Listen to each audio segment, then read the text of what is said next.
দেখো বন্ধুরা, এখন কটা বাজে জানো? এখন বাজে 6:30। কি বলো তো, 6:30টাও বাজেনি, এখন বাজে 6:10। আর এখন আমি আমার ব্লগটা স্টার্ট করে দিয়েছি, কিন্তু তোমাদের সাথে আমি এখন কথা কারণ বলতে পারছি না। আমি কিন্তু এই ভয়েসটা পরে দিয়েছি, কেন বলো তো, এখন খুবই সকাল, 6:10, বুঝতেই পারছো।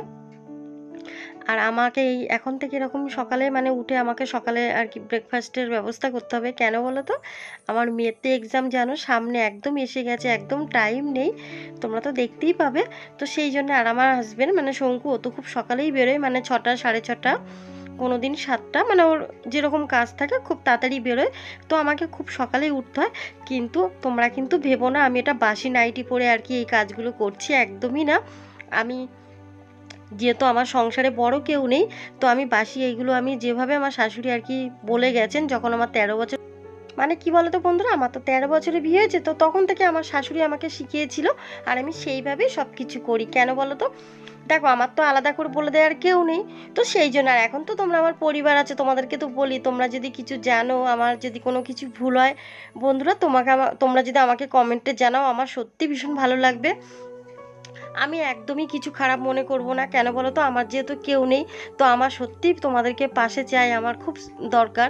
তো বন্ধুরা দেখো, তোমাদের সাথে কথা বলতে বলতে এখন 6:30 বেজে গেছে।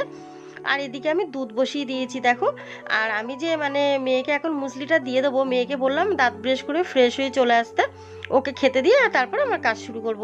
আর কি বলো তো বন্ধুরা, যেহেতু আমার সকালেই উঠতে হয় সব সময়, আমার একদম 13 বছরে যে বিয়ে হয়েছে তখন থেকে আমার খুব সকালেই কাজ করতে হয়, উঠতে হয় আর কি। যেহেতু আমার হাজব্যান্ডের ডিউটি সবসময় সকালেই ছিল, তো ও সকালে বেরিয়ে যায়, তো আমাকে সকালেই সব করতে হয়।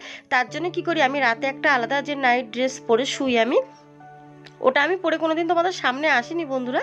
তো যখন আর কি ওই রাতে নাইট ড্রেসটা পরি, ওটা আমি সকালেই, যখন আর কি আমি সকালে ওয়াশরুমে চলে যাই, তখন ফ্রেশ হয়ে আমি বেরিয়ে আসি। কিন্তু চুল টুলগুলো তখন আর খোলার সময় থাকে না, কেন বলো তো, এতটা সকালে তো, আর অনেক কাজ থাকে, যেহেতু আমাকে একা হাতে সব কিছু সামলাতে হয়, তো সেই জন্য না সময় হয় না। তো সেই জন্য সকালবেলা শুধু আর কি না, জাস্ট আর কি নাইটিটা চেঞ্জ করে তারপরে আমি বাদবাকি কাজগুলো করে নিই।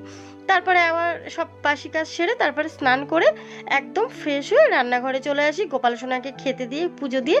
এইভাবেই বন্ধুরা আমি কাজ সব কিছু সমস্ত কাজ এক হাতে মেনটেন করে ম্যানেজ করি আর কি সব কিছু। তো দেখো শঙ্কু এখন বেরিয়ে যাচ্ছে, আর মেয়েকে খেতে দিয়ে দিয়েছি। তো এখন আমি বিছানাগুলো গুছাবো, জানলা দরজা আর কি সব খুলবো, তারপরে কাজ করব। তো বন্ধুদের সাথে থাকো। হ্যালো বন্ধুরা, গুড মর্নিং। তো দেখো, উঠেছি 6টার সময়, 6টারও আগে 10 মিনিট আগে উঠেছি, কিন্তু এই সকালবেলা যেহেতু মেয়ের সামনে পরীক্ষা, তো মেয়েকে তো তাড়াতাড়ি উঠতে হচ্ছে। তো হাজব্যান্ড চলে গেল, ও ডিউটি বেরিয়ে গেল, ও আর কি খেয়ে গেল, ছাতুর শরবত খেয়ে গেল। আর মেয়েকে এখন মুসলি খেতে দিয়ে আসলাম, আর আমি এখন কাজ করব। আগে দুজনকে খেতে দিয়ে নিলাম, বুঝতেই পারছো সকাল থেকে শুরু হয়ে যায়, সকাল 6টার থেকে একদম আমার ডিউটি শুরু হয়ে যায়। আর এখন মোবাইলটা চার্জে দেবো, দেখো চার্জার নিয়ে বসে আছি, দেখেছো চার্জার নিয়ে বসে আছি। এখন একটু চার্জ দিইনি, তারপর তোমাদের সাথে পরে আবার কথা বলছি।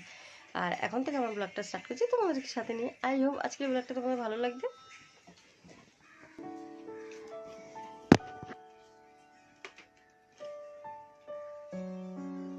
মোবাইলে তো চার্জ না দিলে তোমাদের সাথে কাজ শেয়ার করতে পারবো না, একটু চার্জ নেই। তো দেখো বন্ধুরা, রান্নাঘরে চলে এসেছি একদম ফ্রেশ হয়ে ঠাকুরকে খেতে দিয়ে। তো দেখো এখানে ভেন্ডি আলু সিদ্ধটা আর কি দেবো, ধুয়ে পরিষ্কার করে রেখে দিয়েছি। এখানে ধনেপাতা ধুয়ে জলে ভিজিয়ে রেখেছি। আমি ধুয়ে না আবার জলে ভিজিয়ে রাখি, কেন বলো তো, আমার ওইভাবে আর কি অভ্যাস। আর এখানে টমেটো কেটে রেখে দিয়েছি, দুটো মিডিয়াম সাইজের। তো দেখো বন্ধুরা, এই যে হালকা পাতলা ঝোল করেছি। আর রান্নাটা শেয়ার করতে পারিনি, সরি, কেন বলো তো, মোবাইলে একটু চার্জ ছিল না।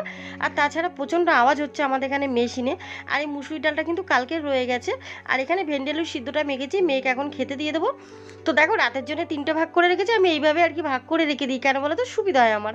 আর এটা আর কি দুপুরের জন্য। তো বন্ধুদের সাথে থাকো। তো দেখো বন্ধুরা, আজকে তো তোমাদের সাথে আমি বেশি কিছু কাজ শেয়ার করতে পারিনি, কেন বলো তো, এমনিতেই আমার শরীরটা খুবই খারাপ। তোমাদের যদি সবসময় বলি যে আমার শরীর ভালো না, শরীর ভালো না, তোমাদের কি ভালো লাগবে বলো শুনতে? তো সেই জন্য তোমাদের সাথে আর কি বলিনি, এমনি শরীরটা ভালো না বলেছি, কিন্তু না, সত্যি খুব খারাপ শরীরটা। তো সেই জন্য না আমি আজকে বেশি কিছু শেয়ার করতে পারিনি। আর তাছাড়া মোবাইলের চার্জের প্রবলেম তো আছে, তোমরা জানো। তো সেই জন্য বন্ধুরা কি বলো তো, সকালবেলা তো দেখেছো আজকে 6:30টার সময় আমি একদম ভিডিওটা স্টার্ট করেছি। কিন্তু কি বলো তো, তোমাদের সাথে কাজটা বেশি কিছু শেয়ার করতে পারিনি। ওই রান্নাটা করেছি আজকে, বেশি না, শুধু জ্যান্ত তেলাপিয়া এনে দিয়ে গেছিলো শঙ্কু বাজার থেকে। তো ওই জ্যান্ত তেলাপিয়া মাছটাকে আমি পেঁয়াজ কুচি, কালো জিরে, শুকনো লঙ্কা ফোড়ন দিয়ে, টমেটো দিয়ে, একটু জিরের গুঁড়ো আর একটু ধনের গুঁড়ো দিয়ে আর কি পাতলা ঝোল করেছি। নামানোর আগে একটু ধনে পাতা দিয়েছি, আর কিছু করিনি। আর ভেন্ডি আলু সিদ্ধ দিয়েছি, আর কালকে একটু মুসুরির ডাল রয়ে গেছে। তো ওই জন্য, আর আমাদের কিন্তু কি বলতো, আমরা মানে যাই রান্না করি দুবেলার আমাদের বাটিতে করে ভাগ করা থাকে, আলাদা দুটো বাটিতে করা থাকে, তাহলে সুবিধা হয়। কেন বলো তো, ফ্রিজের খাবার রাখি না। প্রচণ্ড আওয়াজ হচ্ছে বন্ধুরা, তোমরা হয়তো আমার কথা শুনতে পাচ্ছ না, খুব কথা বলার খুবই কষ্ট। তো দেখো বন্ধুরা, মেয়েকে খেতে দিয়েছি। কেন বলো তো, এখন বাজে একটা, পুরো টাইমটা তোমাদের দেখাচ্ছি। তো এখন বাজে দুপুর একটা, আর মেয়েকে খেতে দিয়েছি। কেন বলো তো, মেয়ের তো মানে পড়া আছে, তোমরা জানো মেয়ের এখন এতটাই পড়ার চাপ যে মেয়েকে মানে টাইমে খেতে দেওয়া, টাইমে ওকে সুস্থ রাখার জন্য আমাকে করতে হয়। তো মেয়েকে খেতে দিয়েছি, মেয়ে একা খেয়ে নিচ্ছে, আর আমি একটু পরে খাবো। কেন বলো তো, আমি ঠাকুরকে খেতে দিয়েছি।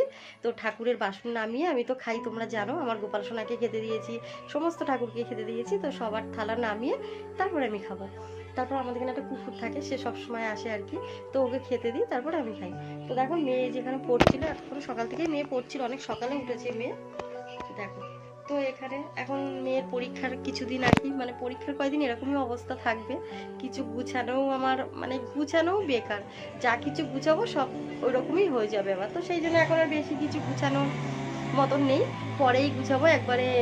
রোজই তো পড়ছে, রোজই সারাদিন পড়ছে সকাল থেকে রাত পর্যন্ত, সেই জন্য হয় না, আর গুছিয়েও কোনো লাভ নেই। তো বন্ধুরা সাথে থাকো আর ব্লগটা দেখতে থাকো। মেয়েকে খেতে দিচ্ছি, মেয়ে খেয়ে নিক, চলো দেখবে। এই যে আমাদের, দেখেছো প্রচণ্ড আওয়াজ হচ্ছে, তোমরা শুনতে পাবে না।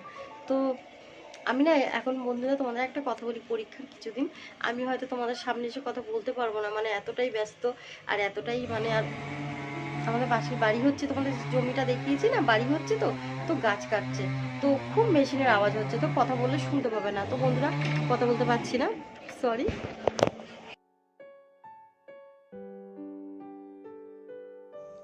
তো দেখো বন্ধুরা, গুড ইভিনিং, এখন বাজে 6:30, আর আমি এখন বাসন টাসন গুছাতে চলে এসেছি, মানে সন্ধ্যা দিয়ে দিয়েছি, সন্ধ্যা দেওয়া হয়ে গেছে। আর দুপুরবেলা কী বলো তো, কথা বলতে খুবই অসুবিধা হচ্ছিলো। কেন বলো তো বন্ধুরা, যেহেতু এখানে মানে বাড়ি হচ্ছে, আমাদের পাশে যে জমিটা বাড়ি হচ্ছে, অনেকটা জমি, দুটো বাড়ি হবে ওইখানে পরপর। তো আজকে না ওদের গাছগুলো কাটলো, মানে নারকেল গাছ ছিল 3টে, তো মেশিনে কেটেছে, তো আর মেশিনে যেন প্রচণ্ড আওয়াজ হয়, সেই জন্য আমি না তোমাদের সাথে বেশি কথা বলতে পারছি না সামনে এসে। আর তাছাড়া এখন একটু কয়দিন আমি ব্যস্ত মানে কি, এই যে বাড়ি ঘরের আওয়াজ হচ্ছে, আর তোমরা একদমই শুনতে পাবে না। তো বন্ধুরা আমি সামনে এসে কথা বলতে পারবো না, এমনি আর কি কথা বলবো, আমি পরে ভয়েস দিয়ে দেবো। কেন বলো তো, নাহলে খুবই অসুবিধা হচ্ছে, তোমরা শুনতেও পাবে না। তো শুধু শুধু তোমরা যদি শুনতেই না পাও, তোমাদেরও তো অসুবিধা না, শুনতে না পেলে কিছু বুঝতেই পারবে না, হয়তো শুধু কাজটাই দেখাবো। তো দেখো বন্ধুরা, বাসন টাসন গুছিয়ে এখন ফ্রিজের থেকে মেয়েকে বললাম দুধটা বার করে দিতে, জাল দিয়ে দেবো, আর এদিকে একটু গ্যাস টেবিলটা, আর এটা আমার অভ্যাস, আমি কি বলতো সবসময় আর কি কিছু রাখলেই আগে মুছে নিই, মানে আমার মুছতে আর কি অভ্যাস হয়ে গেছে, তো সবসময় মুছামুছি করি। আর নিচে যেহেতু বালতিটা থাকে আমার জলের, সবসময় জল দিয়ে, আর গলাটা ভীষণ ব্যথা, তো একটু গার্গিল করে বন্ধুরা চলে আসলাম জামা কাপড় গুছাতে। অনেকগুলো জামা কাপড় আছে, তো জামা কাপড়গুলো না এখনও গুছানো হয়নি, তো ভাবছি জামা কাপড়গুলো একটু গুছিয়ে নিই, ভাঁজ টাজ করে নিই, তারপরে তো এখন আরও কাজ আছে, মানে কাজ আছে বলতে খাবারটা গরম করব, দুপুরে যে তরকারিটা ছিল না ওটা গরম করব, তারপর হাজব্যান্ড চলে আসবে, খেতে দেবো, তো ভাতটা বসাবো আর কি। আমাদের যেহেতু দুবেলা ভাতটা করতে হয়, তো রান্না করা থাকে, রান্না কিছু করতে হয় না। তো বন্ধুরা সাথে থাকো, আজকের ব্লগটা দেখতে থাকো, আর এইভাবেই আর কি আমার সাথে থাকো, আমাকে একটু সাপোর্ট করো। আর এখন তো আমার মেয়ের পরীক্ষা, তো একটু তোমাদের একটু, তো বন্ধুরা আমাকে একটু সাপোর্ট করো প্লিজ। আর একটু যদি আমার ব্লগগুলো পুরো দেখো, পুরো ব্লগটা দেখো, আর ভালো লাগলে একটা করে লাইক করে দিও প্লিজ। তোমরা কিন্তু একটু লাইক করছো না বন্ধুরা, একটা করে লাইক করে দিও। তো দেখো আরেকটা কথা কি বলতো, আমরা মেয়েরাই পারি জানো তো বন্ধুরা, এই যে সকাল থেকে আমার শুরু হয়, একদম সকাল 6টা থেকে শুরু করে সমস্ত কাজ আমাকে একা সামলাতে হয়। আর আমরা একটু সংসারটাকে, মানে মেয়েরাই তো সব কিছু পারি, একটা মেয়েই কিন্তু সংসারটাকে ভালো করতে পারে, একটা মেয়েই খারাপ করতে পারে, তাই না? তো দেখো একটা সংসার তো ভাঙতে দুদিনও লাগে না, কিন্তু একটা সংসার গড়তে কতদিন লাগে বলো তো বন্ধুরা। এই যে আমি যে 13 বছর বয়স থেকে শুধু সংসারের জন্যই করে যাচ্ছি, মানে সংসারের জন্যই খেটে, আগে তো নিজে কাজ করতাম, এখন তো করতে পারছি না সার্জারির পর থেকে, তাই তো এই যে সংসারের জন্য খেটে, এমনকি সমস্ত দায়িত্ব আমার উপরে, কিন্তু আমার মেয়ের ডাক্তারি পড়াশোনার দায়িত্ব, আমার সংসারের দায়িত্ব, মেয়ের টিচারদের ফিস, সমস্ত কিছু আমাকেই এক হাতে সামলাতে হয়। আমার হাজব্যান্ড কিন্তু এগুলো কোনো কিছুই করে না, কোনো দায়িত্বই নেই তার, সে শুধু কাজ করবে আমাকে দিয়ে। তো দেখো বন্ধুরা, হাজব্যান্ড চলে এসেছে আর আজকে একটু ফুচকা নিয়ে এসছে, তো রাতে আজকে ফুচকাই খাওয়াবে, আর কিছু খাবো না আমরা, এমনিতেই রাতে আর ভাত টাত কিছু খাই না, আর আজকে আর মুড়িও খাবো না, ফুচকাই খাওয়াবে। তো আজকের ব্লগটা ফুচকা দিয়েই শেষ করছি, এখন বাজে 9:30। আজকের ব্লগে যদি কিছু ভালো লেগে থাকে একটা করে লাইক করে, সাবস্ক্রাইব করে, কমেন্ট করে আমার চ্যানেলের পাশে থেকো। তোমরা তোমাদের পরিবারকে নিয়ে সবাই ভালো থাকো, সুস্থ থাকো। কাল দেখ নতুন কোনো ব্লগের সাথে।